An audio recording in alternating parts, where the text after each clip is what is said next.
es-tu bien dans le bois?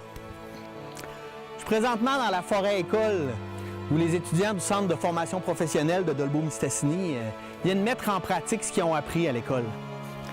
La forêt, c'est important pour la communauté. Ici, on utilise le bois depuis toujours. Dans l'industrie, pour les maisons.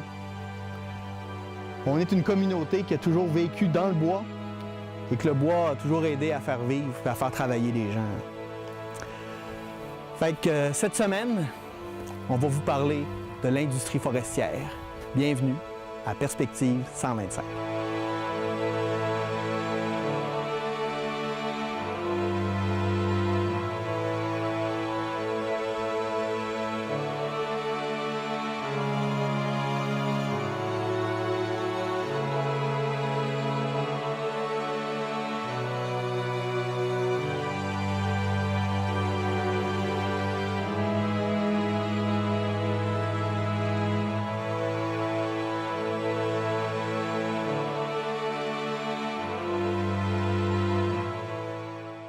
La région a été ouverte à cause du bois, là. Les fourrures au tout début, là, mais la deuxième ressource qu'on va exploiter après le castor, après les fourrures, c'est le bois. Puis quand on ouvre la région ici, là, il y a des immenses forêts de pins, des immenses pins, de très gros arbres. Entre autres, on dit que quand les pères-trappistes ont acheté la Pointe des Pères, là, je pense qu'ils avaient payé ça 5 000 puis ils ont signé sur une bûche là, de pin de 5 pieds de diamètre. Ça, c'était comme la table. L'arbre avait été coupé, puis ça avait, c'est ça que j'ai lu, en tout cas, moi, 5 pieds de diamètre, là, ça commence à être un arbre, ça. Là. On n'en voit plus beaucoup. Quand on voit passer les camions présentement, là, c'est plutôt type cure-dent que d'autres choses. Pour nourrir une papeterie comme celle-là de Dolbeau, on parle de dizaines, sinon de centaines de milliers de cordes de bois à tous les ans. C'est énorme. Fait qu'on a besoin, premièrement, des travailleurs qui travaillent en usine, qui produisent le papier, mais on a besoin de centaines et de centaines de bûcherons qui montent dans les réserves forestières que la compagnie là au gouvernement, puis qui coupent ce bois-là. Ensuite, on a besoin encore là, au printemps, des dizaines et des dizaines de draveurs, parce que les chantiers forestiers ne sont pas à côté de l'usine. Des fois, ils sont à dizaines, sinon parfois même à des centaines de kilomètres. Fait que c'est toute une logistique. Prendre les bois, le couper, enlever les branches, le transporter avec des chevaux. À cette époque-là, il n'y avait pas de camion. Le transporter jusqu'à une rivière, faire flotter ce bois-là, c'était toute une logistique. Ce qui fait que, autant en usine qu'en forêt, c'est des dizaines, sinon des centaines de travailleurs qui étaient là.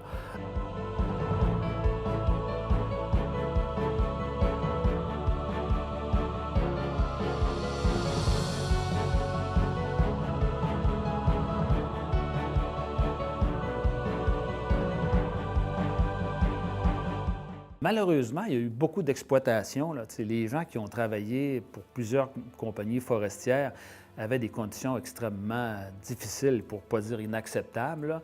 Dépendant aussi des contracteurs, il y en a qui mangeaient mieux, il y en a qui mangeaient mal. Puis ça n'a pas été facile. Il y a des gens, j'ai lu des récits, là, comme de quoi que les gens se couchaient le soir, l'hiver, ils chauffaient le poêle le plus qu'ils pouvaient. Puis là, il avait chaud, il transpirait, puis durant la nuit, le poêle tombait à rien, puis qu'il se réveillait, il avait les cheveux pognés dans la paille, puis dans l'oreiller parce que ça avait glacé. Aller faire ses besoins dehors en pleine nuit, pas évident. Le monde, il partait à pied, il s'en allait travailler à pied, il partait de Dolbeau, il montait dans le bois à pied, puis il revenait à pied.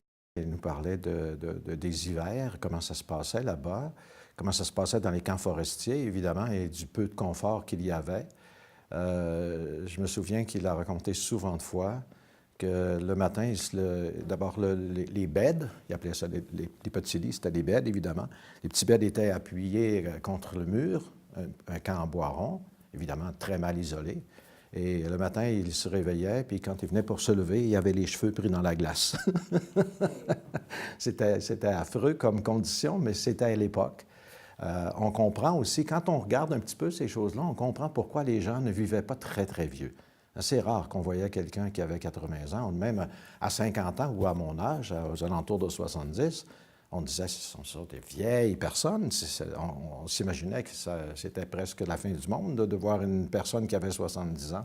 Aujourd'hui, 70 ans, on est encore tout jeune.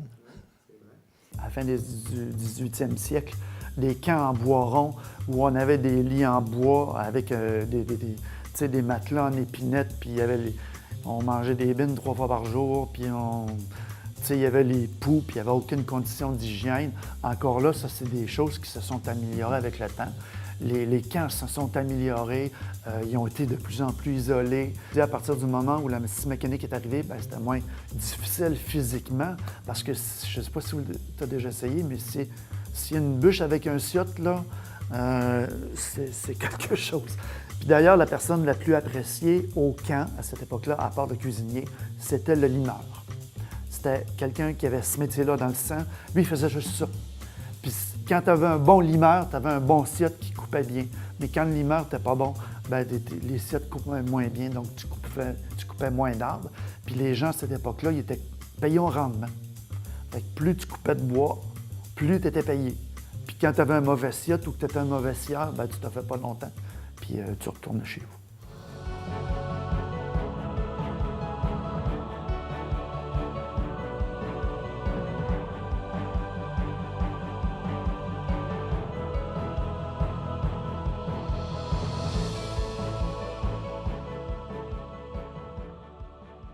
Il faut se rappeler le contexte. Jusque dans les années 50, 1960, le bois n'était pas transporté par camion, mais sur des rivières. Mais oui, c'était extrêmement dangereux. Puis ce qui était surtout dangereux, c'est ce qu'on appelait les embâcles. Les embâcles, c'est des jams en anglais. C'était, à un moment donné, il y avait comme un rocher, il y avait du bois qui restait pris. Mais là, c'était des dizaines puis des centaines de cordes qui arrivaient, puis qui arrivaient, puis qui arrivaient, puis il se formaient des gros tas de bois. Puis à un moment donné, ces tas de bois-là devenaient tellement importants que la seule façon de les défaire, c'était à la dynamite. Ça fait que là, il y avait quelqu'un qui était engagé pour se promener sur les billots. Tu sais, il ne fallait pas qu'il tombe. Il fallait qu'il insère un bâton de dynamite. Il fallait qu'il l'allume puis qu'il saque son camp le plus rapidement possible avant que la dynamite explose, parce que des bûches de bois qui revolent à 100 puis en 200 mètres, c'était possible. Là. Fait que c'était quelque chose qui était très, très dangereux. À l'époque, en plus, au printemps, l'eau était extrêmement froide. La plupart des gens ne savaient pas nager. Ils étaient habillés vraiment beaucoup, puis il y avait des bottes avec des crampons en métal. Donc, quand tu tombais à l'eau, tu étais faite la plupart du temps. Puis tu tombais au travers des billots, ça fait que là, les billots t'assommaient, tu tombais dans le fond de l'eau. Puis c'était un métier qui était très, très dangereux, effectivement.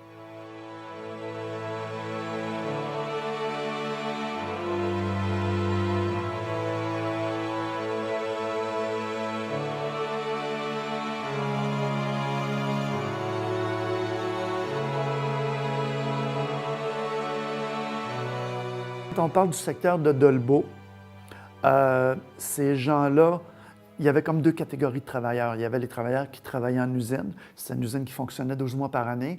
Mais il y avait aussi des gens qui étaient bûcherons, mais ce n'était pas des gens de Dolbeau.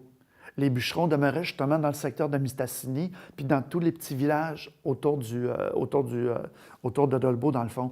Puis, comme tu dis, c'était ce qu'on appelle le système agroforestier. Donc, les gens avaient leur petits lots qu'ils cultivaient durant l'été. Puis, quand l'automne partait, les pères de famille, avec les garçons les plus vieux, à cette époque-là, je donne l'exemple de mon père, il a commencé à faire des chantiers à 13 ans, 14 ans. Puis, aujourd'hui, ça paraît impensable, là. Mais à l'époque, c'était la norme. 13-14 ans, mon gars, tu vas travailler dans le bois, puis tu pars de la famille 5-6 mois de temps, puis tu reviendras peut-être même pas de Noël, là. Tu vas revenir juste au printemps. Ce qui fait que les gens de Dolbeau, eux, travaillaient à l'usine durant toute l'année, mais dans tous les villages environnants, c'était ce qu'on appelle le système agroforestier. Ouais. Ça, c'est à peu près jusqu'à dans les années 60-70. Pour les hommes, la vie dans les chantiers était difficile. Les longs hivers, loin de leurs enfants, loin de leurs femmes.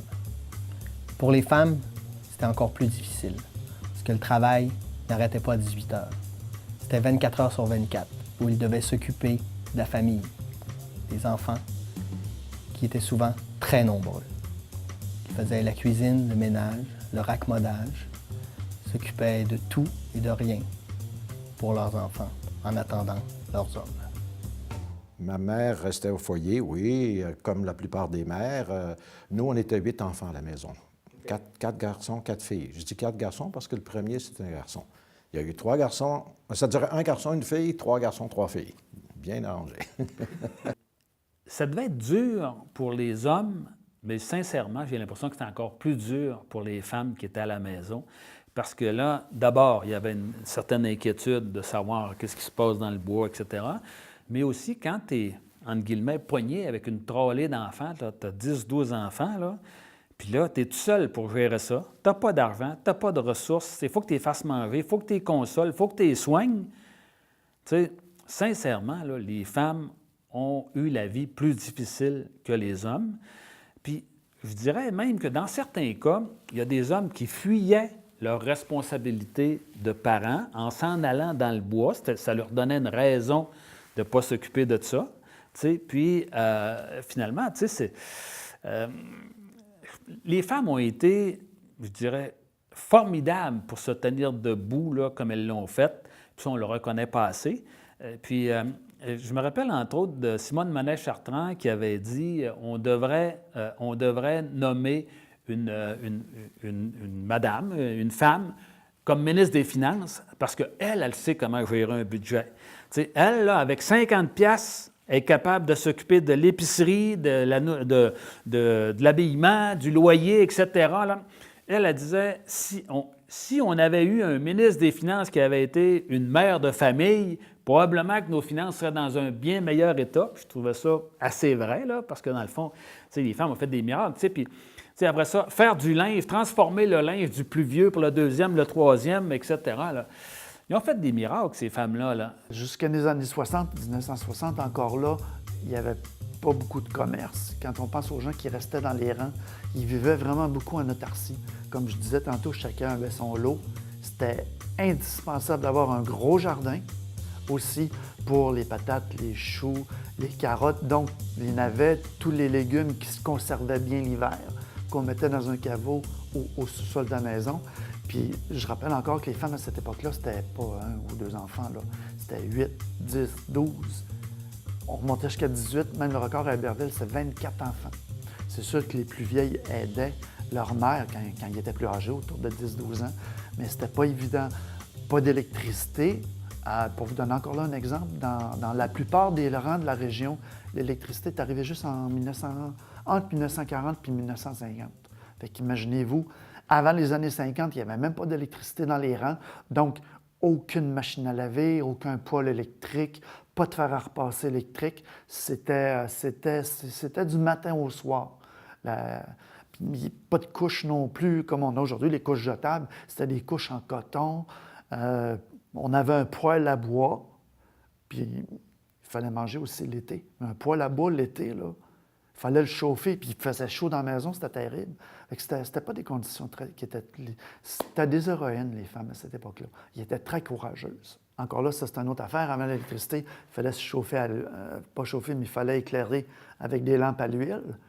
Tu sais, admettons que tu étais dans le salon, tu avais juste une lampe. Tu la mettais dans le salon, bien là, à un moment donné, admettons que il y a un petit qui pleurait en haut. Là, il fallait monter avec la lampe à l'huile en haut, puis promener la lampe. C'était relativement dangereux. Tu pouvais échapper la lampe, l'huile se répandait, puis la maison prenait en feu. Même chose pour les poêles. Tu sais, c'était des poêles à bois, puis Dieu sait qu'un poêle à bois, ça peut devenir chaud, puis mettre une maison en feu. C'était pas évident. Quand l'électricité, effectivement, est arrivée, c'était, oui, une grosse révolution, puis peu à peu, bien, les ménagères ont pu sauver énormément de temps. Tout d'abord pour le lavage, parce que, tu sais, laver des couches puis des vêtements de 10-12 enfants avec une planche à laver, mettre ça sécher dehors, il pleut, c'était pas évident. Même chose, comme je disais, pour le poêle, qui, tu sais, même en été, faire de la bouffe avec le poêle, c'était énormément chaud, tandis qu'avec un poêle électrique, bien, c'était pas mal plus pratique. Tu ouvrais le poêle électrique, tu chauffais ce que tu avais à chauffer, après ça, c'était fini. Donc, pour tous les aspects de la vie, l'électricité, oui, c'était une bénédiction. Sauf que je voulais juste rajouter qu'à Dolbeau, étant donné que c'était une ville de compagnie, eux autres, dès le départ, avaient l'électricité. Ça venait avec. Parce que dans le sens qu'une papeterie, contrairement à une pulperie, toutes les machines fonctionnent à l'électricité. Puis quand on parlait tantôt de M. Wahlberg qui est intéressé par les chutes, lui, son projet, c'était ça. C'était de construire Dolbeau. Ensuite, d'aménager une centrale hydroélectrique sur une des 2 rivières, Mistassini ou Mistassini. Le problème, c'est que M. Wahlberg a fondé sa ville en 1926-27, mais il est mort en 1929. Donc, malheureusement, pour lui, ce projet-là ne s'est jamais réalisé et on a utilisé jusqu'à récemment l'électricité qui faisait marcher l'usine de Dolbeau provenait de la centrale d'Île Maline. Pour les familles, l'arrivée de l'électricité a été une vraie révolution. Tout était plus simple, plus facile. Mais dans l'industrie forestière, là aussi, il y a eu une révolution. La mécanisation a complètement changé le travail. Bien sûr, avec la mécanisation, bien, le nombre de bûcherons, bien sûr, il va diminuer. Parce qu'au début, on coupait le bois avec des sciottes, avec des godans d'or. Mais à partir du moment, dans les années 40, où la scie mécanique va arriver, puis les camions, bien là, ça va être une révolution parce que couper du bois à scie mécanique, ça va pas mal plus rapidement. Ce qui fait que le nombre de travailleurs au niveau de la forêt va diminuer peu à peu. Puis quand les machines multifonctionnelles vont arriver dans les années 80, entre autres grâce à la compagnie Tanguay là, de Saint-Prime, bien encore là, c'est un autre monde qui s'ouvre vraiment beaucoup. La forêt, dans ce temps-là, c'était pas un problème. Tout le monde demandait le bois, c'est surtout le papier, la cellulose, le papier, la fibre de notre bois. C'est un bois qui prend beaucoup plus de temps à pousser, donc la fibre, c'est une fibre naturelle beaucoup plus résistante, c'est pour ça que le papier est nu tellement fort. Mais là, le marché du papier a tombé, ainsi de suite. J'ai travaillé quand j'étais étudiant à l'usine comme tel. Là, ça, c'était différent d'aujourd'hui. C'était beaucoup moins électronique qu'aujourd'hui. J'ai vu descendre le bois par la rivière souvent de fois. J'ai travaillé à l'usine aussi, parce que les gens disaient tout le temps, celui qui travaillait au meule travaillait très fort, mais aussi c'était pire encore. Le bois descendait à 8 pieds, puis ça montait sur une chaîne, il fallait qu'il soit coupé en 4 pieds, ainsi de suite. Il faisait des bons chiffres.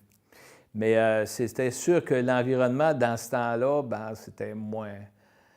On avait moins de soucis de l'environnement. Puis c'est sûr que c'est bien que le bois ne soit pas dans les rivières. Je suis convaincu de ça. Mais c'était une période du temps où même quand mon père venait nous porter jeune, on était un des premiers propriétaires qui a eu un chalet à Péribonca.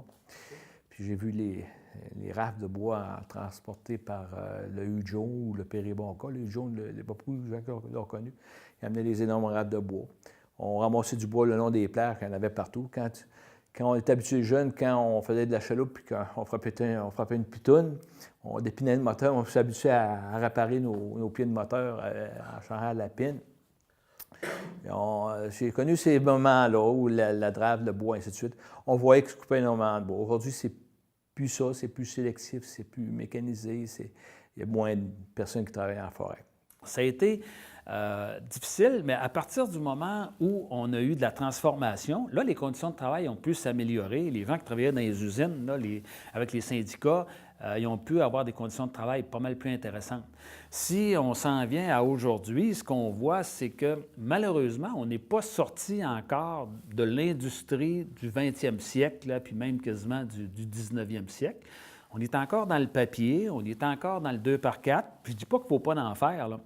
Mais quand je regarde les autres pays, comme en Scandinavie, en Finlande notamment, c'est que là, eux autres, l'industrie forestière a pris le virage en disant, nous autres, on est dans des nouveaux produits.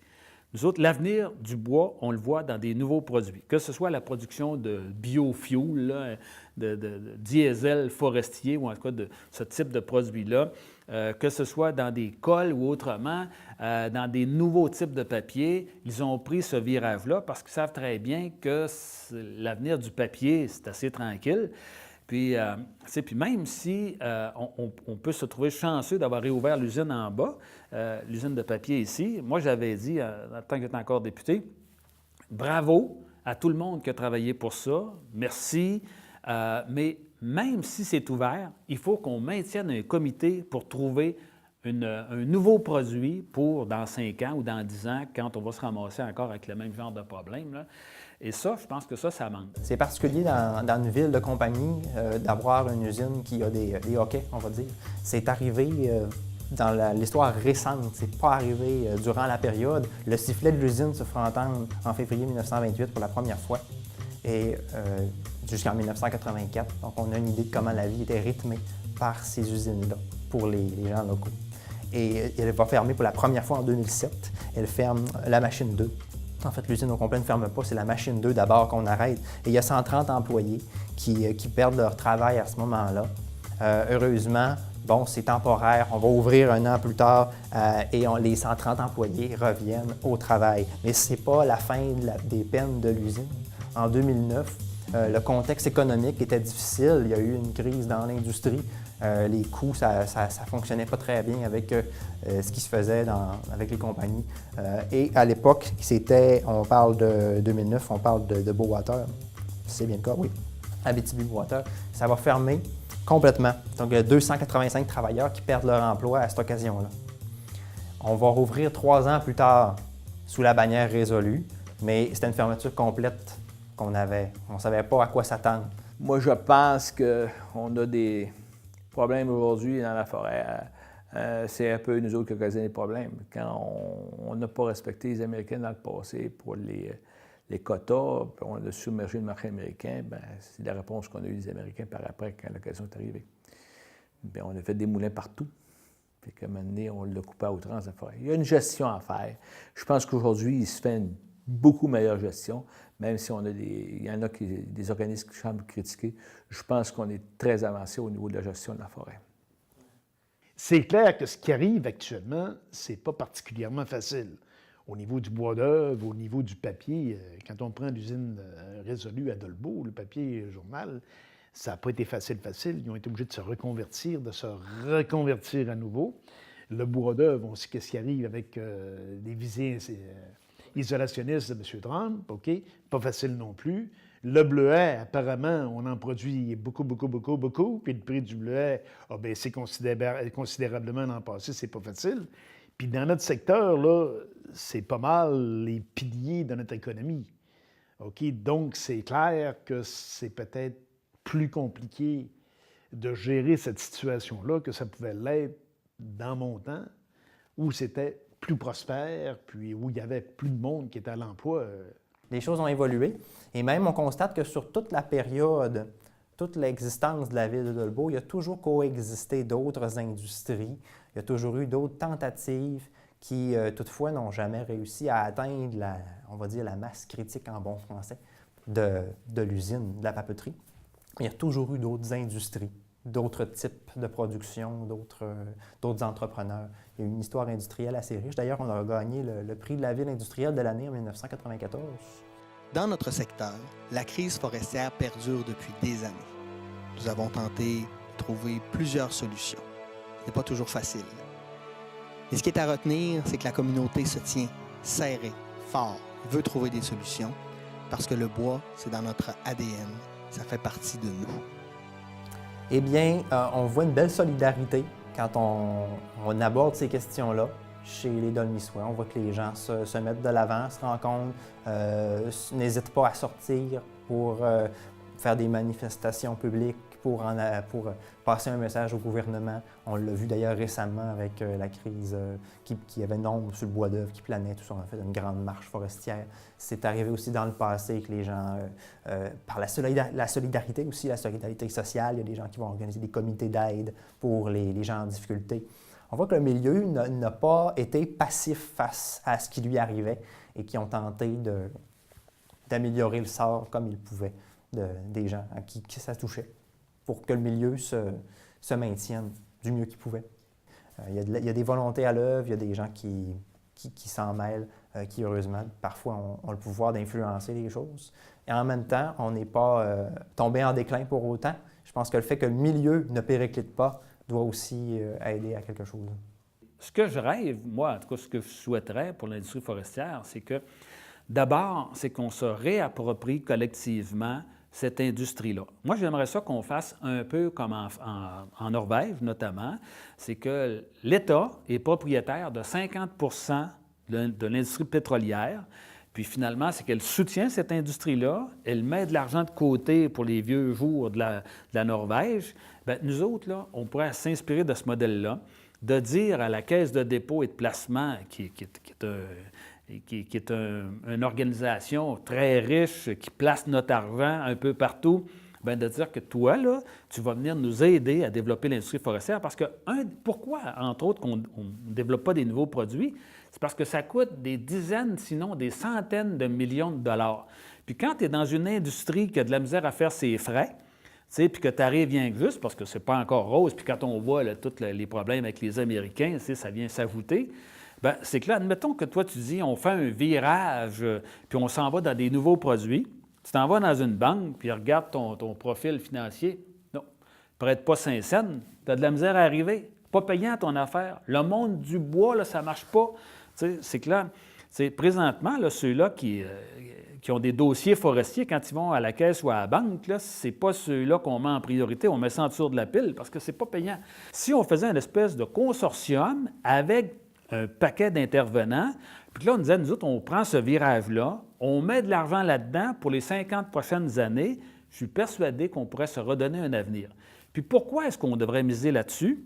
Bien, d'abord parce que le bois, c'est une ressource renouvelable. Si c'était quelque chose qui n'était pas renouvelable, je dirais, hey, c'est trop risqué parce que là, tu mises sur quelque chose que ça se peut que dans 50 ans, il n'aille plus pantoute. Mais dans 50 ans ou dans 500 ans, il va y avoir encore des arbres, il va y avoir encore des travailleurs forestiers. Ça veut dire que ça, c'est une industrie dans laquelle ça vaut la peine d'investir parce que c'est porteur d'avenir du fait que c'est renouvelable. C'est une ressource formidable.